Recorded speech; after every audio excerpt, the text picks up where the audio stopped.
حضرت بلال حبشی رضی اللہ تعالیٰ عنہ مشہور صحابی ہیں جو مسجد نبوی کے ہمیشہ مؤذن رہے۔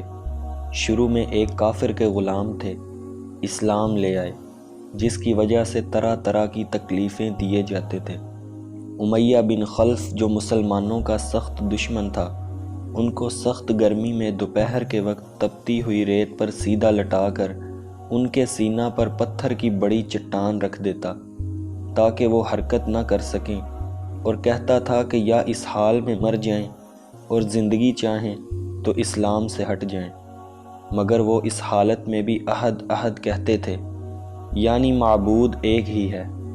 رات کو زنجیروں میں باندھ کر کوڑے لگائے جاتے اور اگلے دن ان زخموں کو گرم زمین پر لٹا کر اور زیادہ زخمی کیا جاتا تاکہ بے قرار ہو کر اسلام سے پھر جائیں یا تڑپ تڑپ کر مر جائیں۔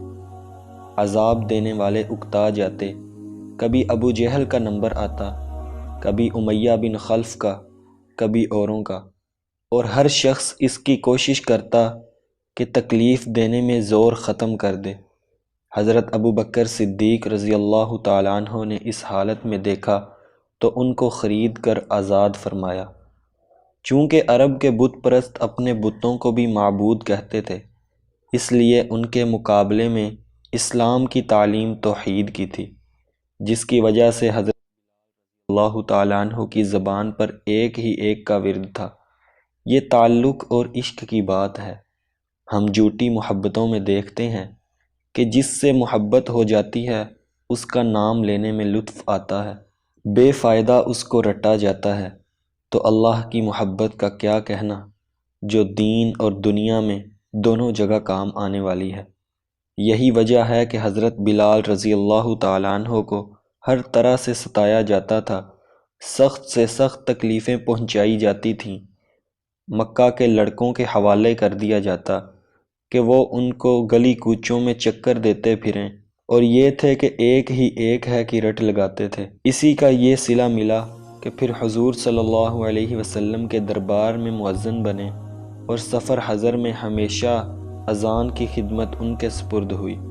حضور صلی اللہ علیہ وسلم کے وصال کے بعد مدینہ طیبہ میں رہنا اور حضور صلی اللہ علیہ وسلم کی جگہ کو خالی دیکھنا مشکل ہو گیا، اس لیے ارادہ کیا کہ اپنی زندگی کے جو دن ہیں جہاد میں گزار دوں، اس لیے جہاد میں شرکت کی نیت سے چل دیے۔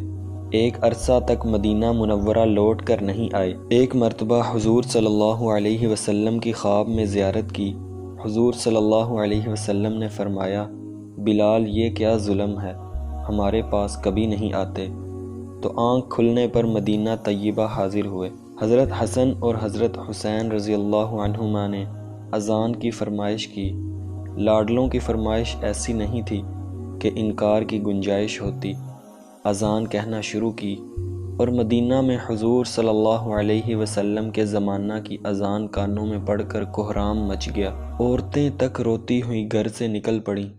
چند روز قیام کے بعد واپس ہوئے اور سن 20 ہجری کے قریب دمشق میں وصال ہوا۔